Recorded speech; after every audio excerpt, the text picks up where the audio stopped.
복음과 율법의 관계를 우리는 이해를 해야 합니다. 복음과 율법은 대척점, 다시 말해서 서로 싸움하는 그 적이 아니라는 거예요. 갈라디아서 1장 6절부터 10절까지 말씀입니다. 신약성경 301쪽입니다. 다 찾으신 줄 알고 오늘 이 아침 우리에게 주시는 하나님의 말씀입니다. 다 같이 한 목소리로 합독해 올리도록 하겠습니다. 그리스도의 은혜로 너희를 부르신 이를 이같이 속히 떠나 다른 복음을 따르는 것을 내가 이상하게 여기노라. 다른 복음은 없나니 다만 어떤 사람들이 너희를 교란하여 그리스도의 복음을 변하게 하려 함이라. 그러나 우리가 너희에게 전한 복음 외에 다른 복음을 전하면 저주를 받을지어다. 내가 지금 다시 말하노니 만일 누구든지 너희가 받은 것 외에 다른 복음을 전하면 저주를 받을지어다. 이제 내가 사람들에게 좋게 하랴 하나님께 좋게 하랴 사람들에게 기쁨을 구하랴 내가 지금까지 사람들의 기쁨을 구하렸다면 그리스도의 종이 아니니라. 아멘. 저를 한번 따라해 주세요. 지금은 다른 복음이 없는가? 한번 다시 합니다. 지금은 다른 복음이 없는가? 예, 오늘은 갈라디아서 1장 6절부터 10절까지 말씀을 함께 읽었습니다. 갈라디아서는 지난주부터 시작했습니다마는 강의를 갈라디아서는 다른 복음을 버리고 바른 복음으로 돌아서라 라고 하는 것이 가장 주된 목표인 것을 우리가 말씀을 통해서 함께 은혜를 나누었습니다. 바른 복음으로 돌아가는 것, 다른 복음에서 바른 복음으로 돌아가는 것입니다. 지난주에 우리가 같이 함께 말씀을 나눈 것처럼 이 사도들을 통해서 우리가 이 교회를 세우게 되어졌고 또 사도들을 통해서 이제 신약 성경이 쓰여졌습니다. 여러분이 알다시피 이 서신서가 이 신약 성경에 13권이 있는데 그 중에 제일 첫 번째로 기록되어진 것이 갈라디아서다라고 말씀을 드렸습니다. 그것은 왜냐하면 초기에 예수 그리스도로 구원함을 받는다고 하는 이 복음의 말씀이 전파되어졌는데 특별히 갈라디아 지방에 처음으로 복음이 전파되어졌는데 여기에 문제가 생겼어요. 이 문제가 바로 이 바울의 정통성이라고 하는 틈을 타고 이제 들어왔다라고 말씀을 드렸습니다. 그러면서 이 사도권이라고 하는 것이 얼마나 중요한가? 사도권은 정말로 중요합니다. 우리가 신약 성경과 구약 성경을 쭉 또 읽고 그리고 공부하고 그리고 많은 학자들의 이야기를 듣고 이뤄가면서 가만히 보면 이 사도성, 이 사도권이라고 하는 것은 참 중요합니다. 왜냐하면 이 사도권의 사도들의 가르침과 사도들의 신앙 고백 위에 교회가 세워졌기 때문에 그렇습니다. 그 대표적인 것이 뭡니까? 마태복음 16장 16절에 사람들은 나를 누구라고 그러느냐? 너희는 나를 누구라 하느냐? 그랬더니 주는 그리스도시요 살아계신 하나님의 아들이십니다. 베드로가 그렇게 고백했죠. 그때 주께서 하시는 말씀이 있습니다. 그 고백 위에 내 교회를 세우리니 라고 표현하지 않았습니까? 마찬가지로 우리가 지금 사도신경을 외우고 있는 이 사도신경의 고백이 사도들의 고백입니다. 그 사도들의 고백 위에 교회가 쓴 것입니다. 그렇기 때문에 이 사도권이 참 중요한 것이잖아요. 그리고 또 이 사도들의 가르침 위에 교회가 세워졌습니다. 이 사도들의 가르침은 누구로부터 가르침을 받았냐면 예수님으로부터 가르침을 받았어요. 직접. 왜냐하면 3년 6개월 동안 제자 훈련을 받으면서 쫓아다니면서 예수님이 말씀하시고 예수님이 기적행하시고 예수님이 가난한 자들을 위로하시는 이런 모습들을 쫙 보면서 예수님을 인격적으로 또 예수님의 가르치시는 말씀을 통해서 예수님이 행하신 일들을 통해서 그들은 직접 눈으로 보고 예수님과 같이 먹고 마시고 같이 잠자고 하면서 배웠거든요. 그래서 그들이 시간이 점차 지나가면서 그들이 나이를 먹게 되어지니까 결국은 이들의 증언이 기록적으로 필요해서 그들의 증언을 기록해 놓은 것이 뭡니까? 신약성경 아닙니까? 그러니까 사도들에 의해서 신약성경이 기록되어진 거 아닙니까? 그들이 직접 배운 것을 그들이 계속해서 2000년, 2000년, 3000년 살 수 없으니까 그것을 기록으로 남긴 것이 바로 신약 성경입니다. 그러니까 사도들을 통해서 신약 성경을 기록했고 사도들의 신앙 고백 위에서 이 마가의 다락방에 성령의 임재를 통한 이 교회가 세워졌고 했기 때문에 이 사도권이라는 것은 중요한 것입니다.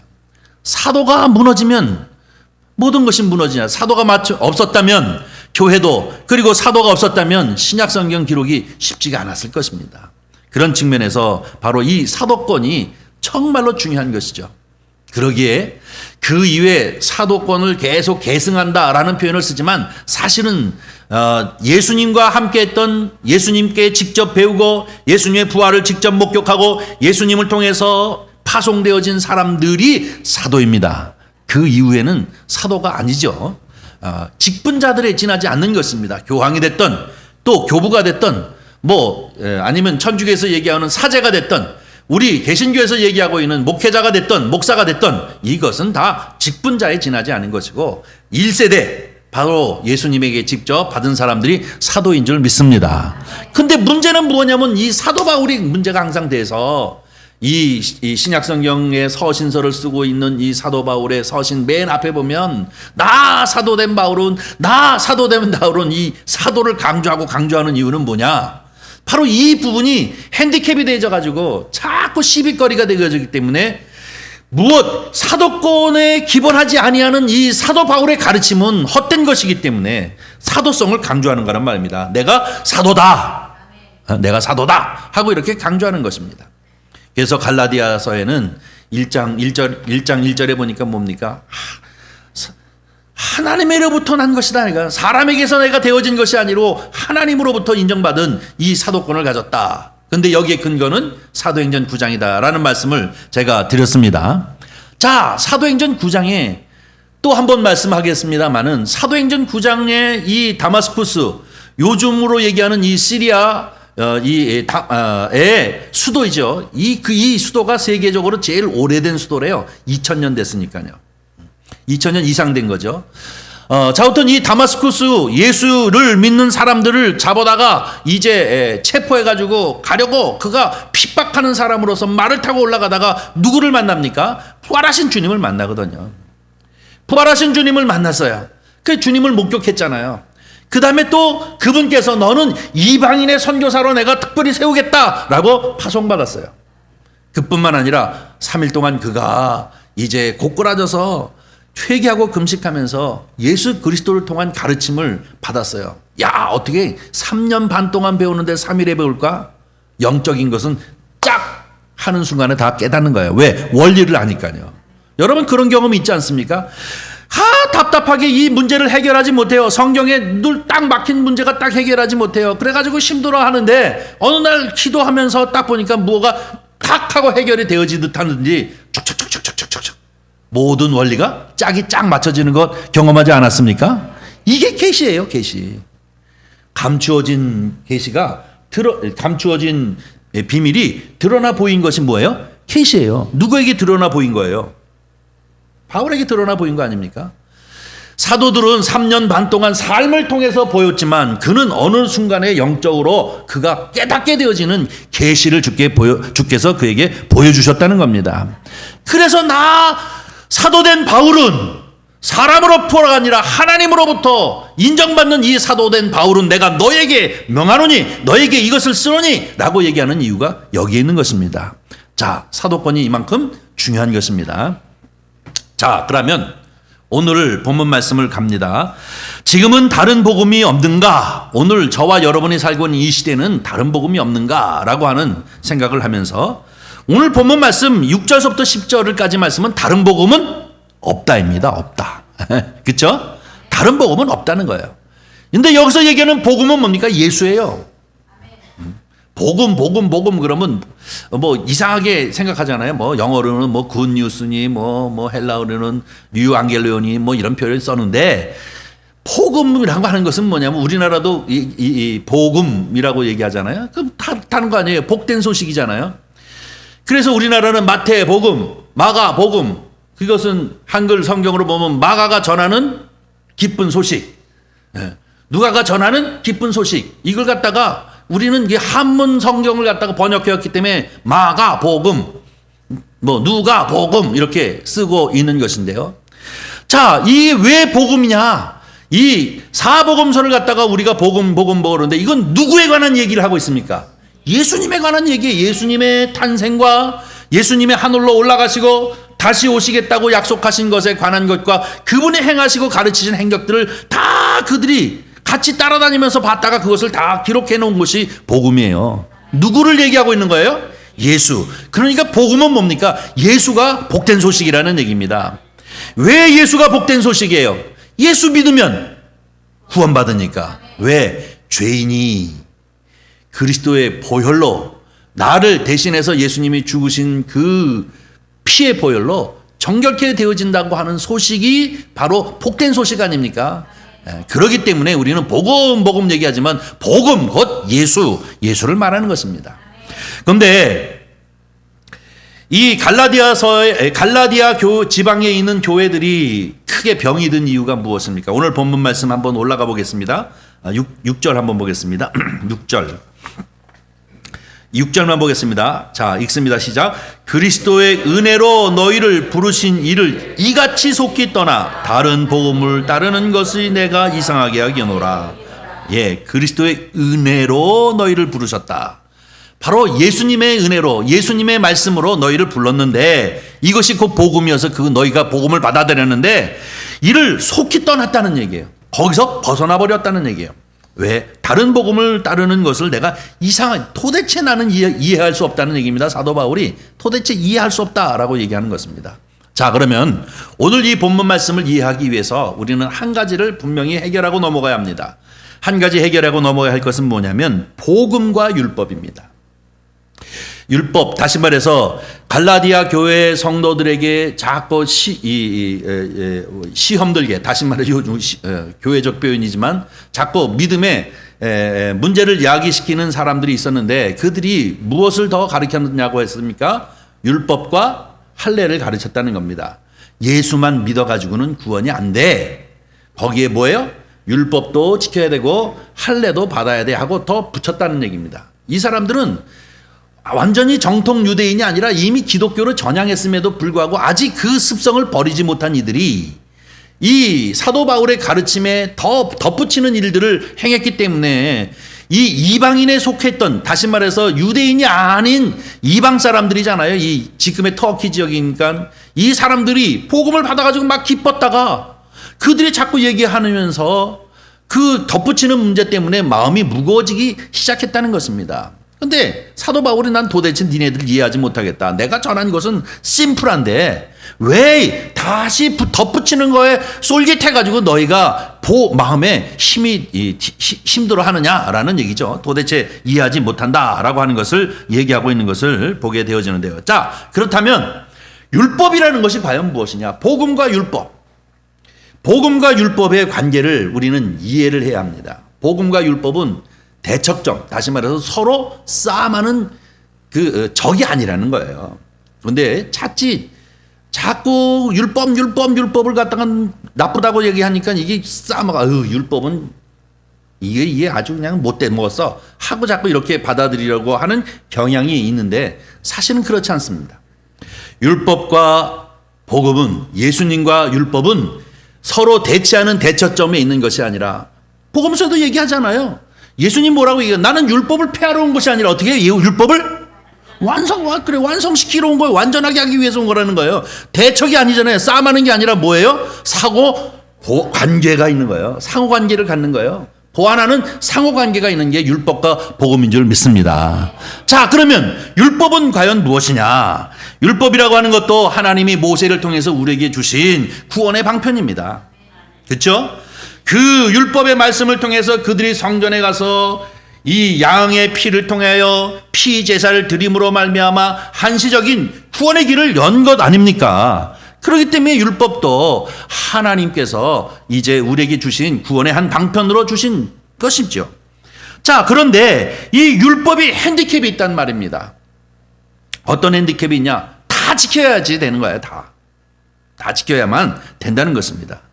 레위기 6장 3절이나 여기는 없습니다. 예기 6장 3절이나 18장 26절에 보면 이렇게 얘기하고 있습니다. 사람이 이 모든 말의 하나라도 행하여 범죄하면 죄가 있느니라 라고 얘기하고 있습니다. 율법 조항이 엄청나게 많아요. 613가지 조항인데요. 심플하게 소위 모세의 오경에서 나온 것만. 근데 그 중에 한 가지라도 어기면 모든 것을 다 어긴 것과 똑같이 죄인이라는 거예요. 그러면 이렇게 어렵고 힘든 이 율법을 하나님이 우리에게 왜 주셨는가? 근데 이 율법이 결국은 우리에게 그 주신 이유가 있습니다. 그것이 로마서 3장 20절 말씀을 통해서 우리가 볼 수가 있습니다. 내려가 주세요. 로마서 3장 20절. 네, 읽습니다. 시작. 그러므로 율법의 행위로 그 앞에 의롭다 하심을 얻을 육체가 없나니 율법으로는 죄를 깨달음이니라. 아멘. 뭐예요? 율법의 기능은 죄를 깨닫게 하는 거란 말입니다. 똑같아요. 예를 들어서 우리나라에도 어마어마하게 많은 법이 있습니다. 이 육법전서에 보면은 뭐 여러 가지 민법, 형법, 아니면 무슨 이 교통, 위생 여러 법이 있어요. 그런데 우리도 살다가 죄 한 번 지면은 뭡니까? 전과자가 되잖아요. 전과자가 별거 아니에요. 살인해야 전과자가 아니라 내가 교통복부 위반했어도 그것이 등록되어 있으면 전과자예요. 전에 문제를 일으켰던 사람이라는 거 아닙니까? 그런 기록이 있다는 얘기 아닙니까? 전과자예요. 그건 뭐예요? 결국은 낙인이 되는 거 아니에요? 낙인이. 죄인으로 낙인이 되지 않습니까? 그러나 한 번씩 대통령 사면, 대사면 그래가지고 교통법 무슨 법 이거 위반한 거 다 싹 지워주겠다라는 게 사면 아닙니까? 마찬가지로 이 율법이라는 것도 결국은 다 지키다가 어느 하나 딱 잘못 지키면 결국 죄인이 되고 만다는 것 아닙니까? 그래서 율법을 이제 가만히 생각해 보면 이 율법 앞에 있는 사람들은 어느 누구도 죄가 없는 사람이 하나도 없다는 거예요. 그래서 다 죄인이에요.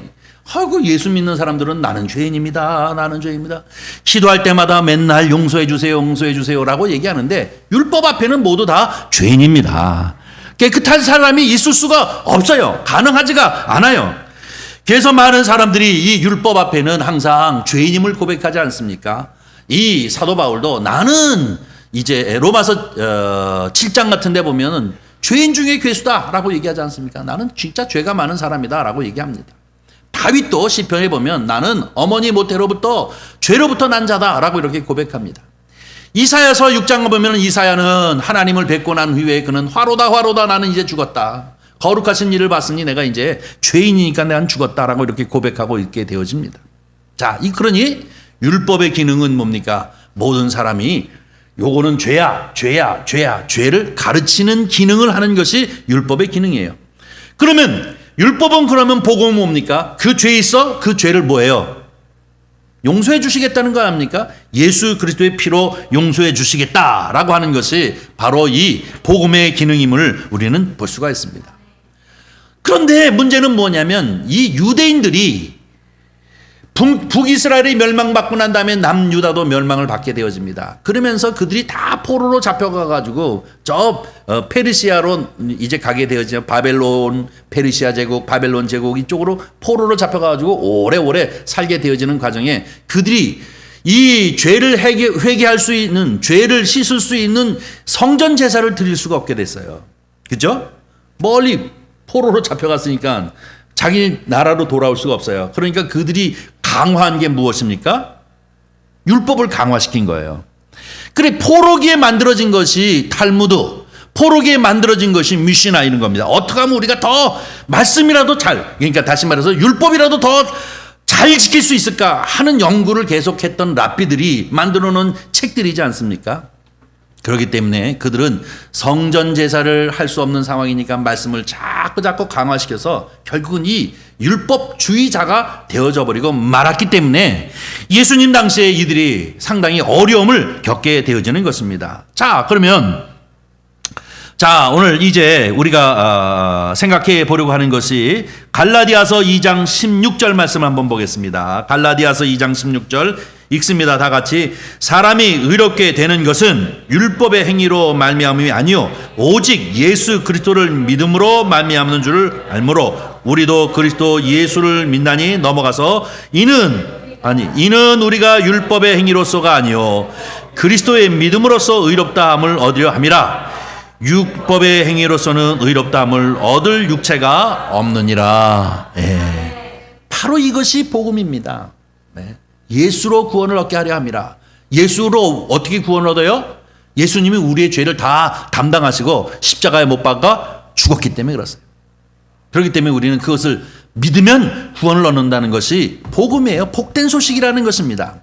자, 그러면 예수님은 어떤 분이기 때문에 그러냐? 사도들의 고백인 사도신경이 뭐예요? 그분은 사람의 몸의 피에 의해서 나신 분이 아니라 뭐예요? 성령으로 잉태하셨기 때문에 가능하다는 얘기 아닙니까? 그래서 동정녀 탄생을 우리가 고백하는 이유가 여기에 있는 것 아니겠습니까? 그래서 사도들의 신앙 고백 위에 교회가 세워진 것이고 그 교회라는 것이 예수 그리스도를 믿는 믿음의 사람들의 모임을 우리는 교회다라고 이렇게 얘기하는 것입니다. 자, 오늘 바로 이렇게 이 놀랍고 놀라운 이 복음을 어떻게 사도 바울이 그렇게 열심히 핍박하고 율법에서 벗어난 예수쟁이들을 붙잡아 다니다가 어느 날 갑자기 이렇게 변하게 되어졌는가 말씀을 주셨습니다. 갈라디아서 1장 11, 12절 말씀입니다. 11, 12절. 네, 11, 12절 읽습니다. 시작. 형제들아 내가 너에게 알게 하노니 내가 전한 복음은 사람의 뜻을 따라 된 것이 아니니라. 이는 내가 사람에게 받은 것도 아니요 배운 것도 아니요 오직 예수 그리스도의 계시로 말미암은 것이니라. 할렐루야. 사람으로 배운 것이 아니라 어떤 전통이나 학파에 의해서 배워진 것이 아니라 뭐예요? 그리스도의 계시로 내가 알게 되어졌다. 이 계시를 언제 받았다는 얘기예요? 다메스쿠스 도상에서 부활하신 주님을 만나고 그분 앞에 고꾸라지어서 금식하며 3일 동안 있는 동안에 그가 영적으로 깨달은 거예요. 아, 이거구나 이거.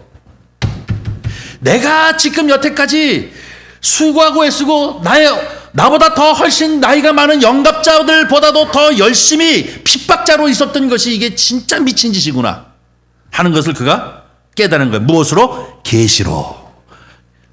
예수님이 보여주셨다는 거예요. 진리를, 원리를 보여주셨다는 거예요. 그것을 깨닫고 난 다음부터 그가 완전히 돌았습니다. 핍박자가 전파자로, 핍박자라 전도자로 돌아서는 겁니다. 자, 계시를 깨닫는다는 것은 이거는 너무나도 중요합니다. 그 계시를 깨닫고 하나님의 말씀을 깨달은 사람들이 목숨을 버리면서 복음을 전하다가 순교하는데도 불구하고 그 순교의 피를 남기면서도 이 일을 감당하는 이유가 바로 여기 있는 것입니다. 바울도 바로 이렇게 계시를 깨달아 알았기 때문에 결국은 그의 모든 삶이 뭡니까? 하나님을 위한 삶이지 않습니까? 오늘 10절 말씀이요. 내가 사람을 기쁘게 하랴 하나님을 기뻐하게 하랴. 내가 만약에 사람을 기뻐했다면 내가 하나님의 종이 아니라는 거예요. 주님의 종이 아니라는 거예요. 그리스도의 종이 아니요 사람의 종이었을 것이다. 그러나 내가 뭐예요? 하나님을 기쁘게 하는 그리스도의 종이라라고 이렇게 얘기하고 있는 것이 오늘 본문 말씀임을 볼 수가 있습니다. 자, 그러면 이제 한 가지 오늘 본문 말씀을 통해서 우리가 교훈으로 얻고자 하는 것이 무엇이냐면 초대 기독교가 바로 이렇게 사도 바울이 갈라디아서를 통한 이 갈라디아 지방에 또 뿐만 아니라 이 소아시아 교회 또 뿐만 아니라 저 유럽에 있는 고린도 교회 이쪽에 있는 데살로니가 교회, 빌립보 교회 이 많은 교회들을 세워가지고 이 갈라디아 지방뿐만 아니라 지금 이 소아시아인 이 터키 더 나가서 이스탄불을 거쳐가지고 저쪽 거의 이탈리아까지 로마까지죠. 복음을 전하면서 30년 동안 복음을 전했습니다. 이 회개하고 다메섹에서 변화를 받고 난 다음에 30년 동안 복음을 전하고 마지막에는 결국은 이 로마에서 순교를 당하고 말죠. 이 베드로와 바울이 거의 같은 해에 순교를 당하고 맙니다. 이 네로 황제의 시대에 의해서 순교를 당하고 마는데 이 30년 동안 복음을 전하는 과정들 속에서 다른 복음으로 가려고 했다가 다른 복음으로 사로잡혔어요.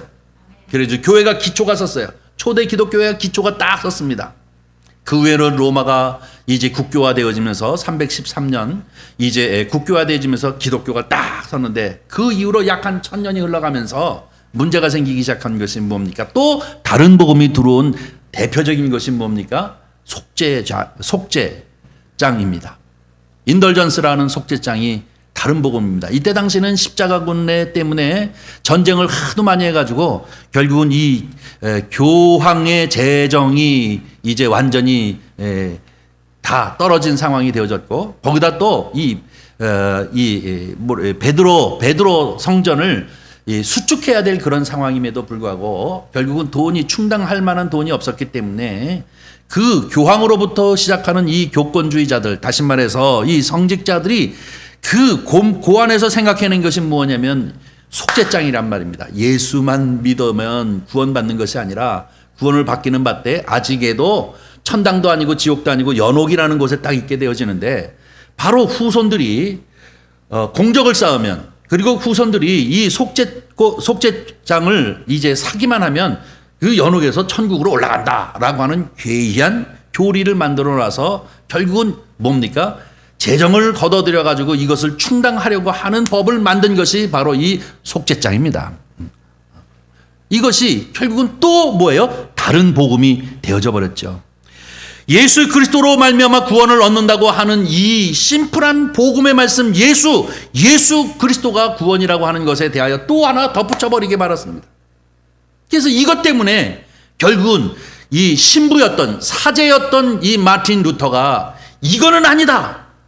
이거는 분명히 아니다. 그때 당시에는 평신도들은 라틴어를 공부하지 않으면 성경을 읽을 수가 없었어요. 라틴어로만 성경은 기록해서 보존되어져 있었고 다른 나라 말로는 표현을 쓸 수가 없었어요. 그래서 사제를 공부하려면 무조건 라틴어를 공부했어요. 왜냐하면 그래야만 성경을 읽을 수 있었기 때문에요. 그러니까 사제들이 얘기하는 대로만 그냥 성도들은 받아들일 수밖에 없습니다. 왜냐하면 자기가 눈으로 글씨를 볼 수가 없었기 때문에. 그래서 결국은 그때 이 종교개혁을 단행하면서 바로 행한 것이 뭡니까? 이 성경을 갖다가 번역하는 사업을 시작한 겁니다. 그것이 바로 이제 독일어도 번역하고 또 영어로도 번역하고 그래서 성도들이 이거를 읽어보는 거예요. 직접 읽어보면서 이게 이런 말씀인데 왜 신부는 다르게 얘기했지? 하고 깨닫게끔 되어진 것이죠. 그래가지고 이 종교개혁이 완전히 확산되어지면서 개신교회가 형성되어졌습니다. 자, 제가 이 말씀을 드리는 이유는 무엇이냐면 또 복음에서 다른 복음이 붙어버렸어요. 인덜전스라고 하는 이 속죄권을 파는 것, 속죄부를 파는 것을 갖다가 이제 붙여버렸어요. 그래서 이것 때문에 결국은 이게 11세기서부터 시작되어졌는데 15세기 1517년에 이 루터가 종교개혁을 단행하면서 이 로마 교황청에다가 질문을 써가지고 이게 문제 아니냐 이게 문제 아니냐라고 하면서 성경을 번역해가면서 모든 사람들이 신도들이 성경을 읽게끔 해가지고 종교개혁을 단행하게 되었습니다. 제가 오늘 이 말씀을 드리는 이유는 무엇이냐면 몇백 년 동안 이제 또 이렇게 다른 복음으로 가기 시작했던 것이잖아요. 그런데 루터에 의해서 이제 이렇게 종교개혁을 단행함으로 새로운 복음이 들어오기 시작했던 것을 볼 수가 있습니다. 자, 다른 복음에서 바른 복음으로 또 돌아섰죠. 그리고 이제 500년이 흘렀습니다. 저와 여러분이 사는 이 시대가 된 거죠. 1517년에서 500년이 흘렀으니까 21세기입니다.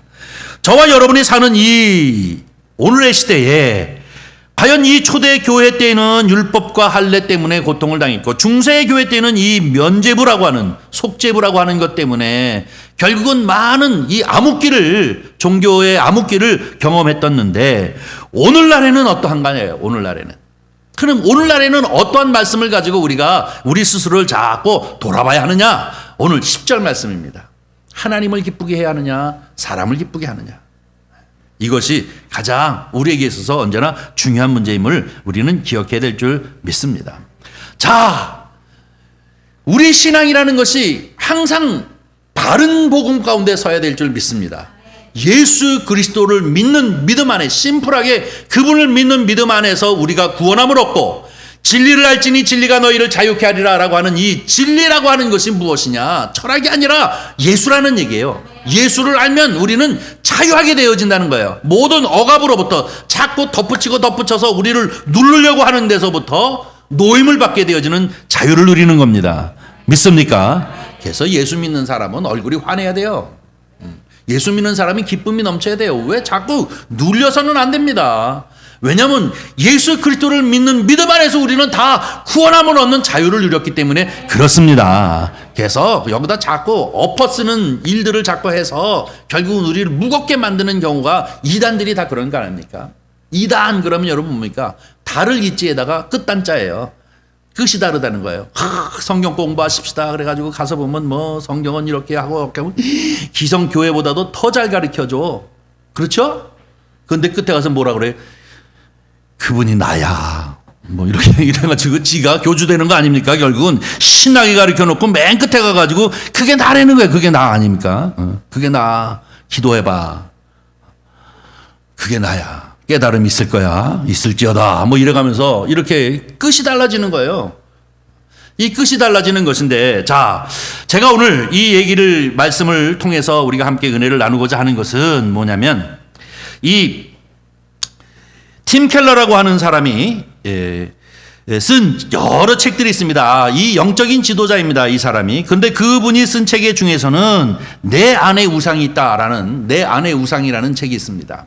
거기에 현대 기독교인들이 예수 그리스도 이외에 자꾸 우상을 덧붙이려고 하는 비복음적인 것, 다시 말해서 다른 복음을 끌어들이려고 하는 성향이 있다는 것입니다. 우상. 근데 이 우상이 뭐냐면 미신을 뜻하는 것인데요. 이 미신은 무엇이냐면 욕망입니다. 욕망. 자기 욕망을 위해서 다른 복음을 자꾸 끌어들인다는 것입니다. 실질적으로 그래요. 교주들, 이단의 교주들이 다 뭡니까?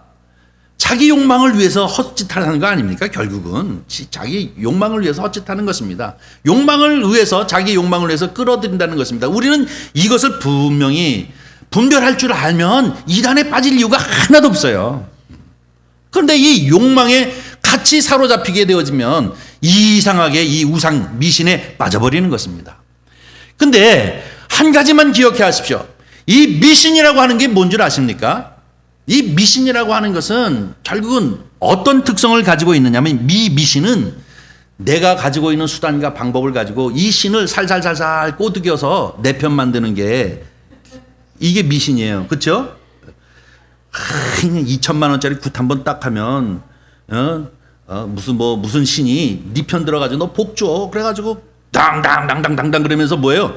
이게 자꾸 꼬드기는 거 아닙니까? 살살살살 내 편으로 꼬드기는 거잖아요. 왜? 자기의 욕망 때문에 그래요. 이생의 자랑과 안목의 정욕을 채우기 위해서, 욕망을 채우기 위해서 신을 살살살살 꼬드긴다고 또 꼬드기는 것이 바로 이 미신입니다. 그런데 여러분, 우리 신앙은 그렇지 않습니다. 우리 신앙은 하나님이 꼬드겨지지가 않아요. 그분은 진리이시기 때문에 꼬드겨지지가 않습니다. 아무리 수단과 방법을 가지고 이제 꼬드기고 뭐 몇 천만 원짜리 뭐 교회를 갖다 여러 개 져서 뭐 하나님 앞에 바칩니다. 그래도 하나님 꼬드겨지지가 않습니다. 진리는 변하지 않습니다. 바로 우리가 믿는 신앙이라고 하는 것은 자기 부인입니다. 자기 부인. 예수 그리스도의 은혜로 구원받은 사람으로서 자기 자신을 비우는 것이에요. 자기 욕망에 따라서 살살살살 꼬드겨가지고 예수님 내 편 들어주세요. 뭐 이런 것이 아니라 내가 예수님 편으로 나를 비우고 나를 낮추고 주님을 따르는 이 복종하는 태도, 바로 순종하는 태도, 이것이 바로 우리의 신앙인 줄 믿습니다. 그래서 우리는 안목의 정욕, 이생의 자랑, 이런 모든 것을 못 받고 오직 예수 그리스도의 은혜 안에서 주님과 더불어 살아가는 삶이 바로 그리스도인으로서 살아가는 삶의 모습인 줄 우리는 분명히 믿습니다. 자, 이것이 갈라디아서 2장 20절에 얘기하고 있습니다. 다 갈라디아서 얘기해요. 오늘 갈라디아서 2장 20절.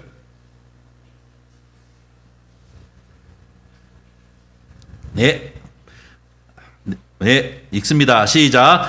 내가 그리스도와 함께 십자가에 못 박혔나니 그런즉 이제는 내가 사는 것이 아니요 오직 내 안에 그리스도께서 사시는 것이라. 넘어가고 이제 내가 육체 가운데 사는 것은 나를 사랑하사 나를 위하여 자기 자신을 버리신 하나님 아들을 믿는 믿음 안에서 사는 것이니라. 할렐루야. 이것이 믿음 생활인 줄 믿습니다.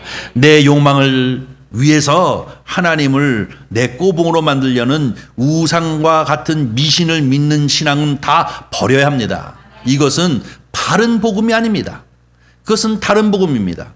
초대교회의 율법과 할례를 가르쳤듯이 또 중세교회에 이 면죄부를 붙였듯이 이런 것들은 오늘 이 시대에 우리가 살고 있는 이 시대에 마치 하나님을 수단화시키려고 하는 이런 데에서 우리가 사로잡혀 버리면 결국은 무엇이 되어집니까? 이것은 다른 복음에 사로잡혀 있는 사람들입니다.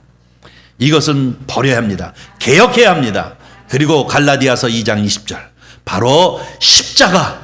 우리는 십자가의 정과 육 모든 것, 이제 안목의 자랑, 이생의 자랑, 이 모든 것을 다 이제 못 박아서 버렸어요.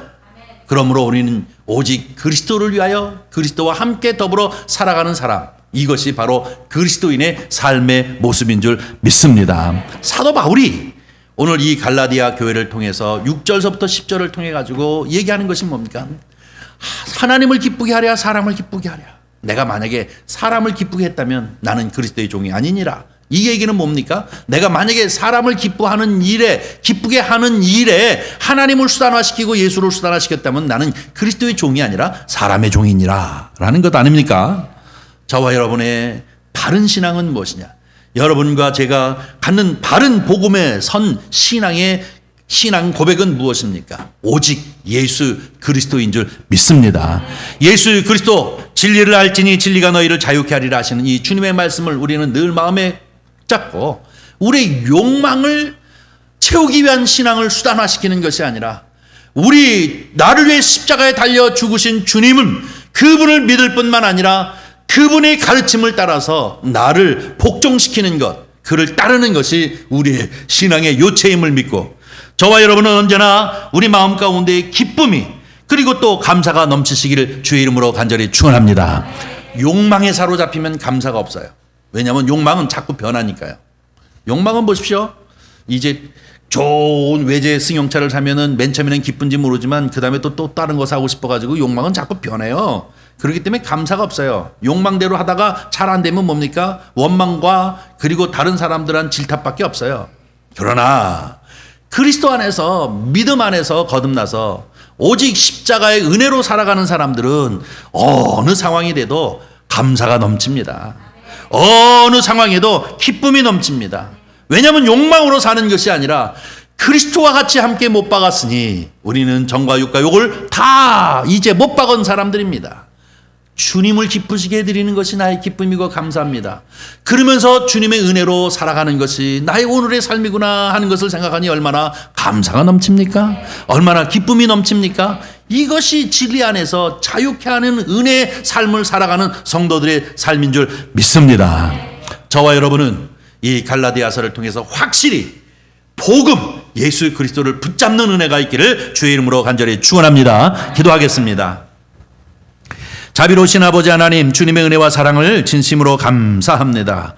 오늘도 이 아침 주님의 날, 주님 존전 가운데와 나와 예배자로 있게 하여 주시옵시고 진리의 말씀을 통하여 다시 한번 위로와 힘을 얻게 하여 주시옵시고 우리가 아버지 하나님 진리 가운데 바로 서 있는 모습을 발견할 수 있도록 축복하여 주시니 감사드립니다.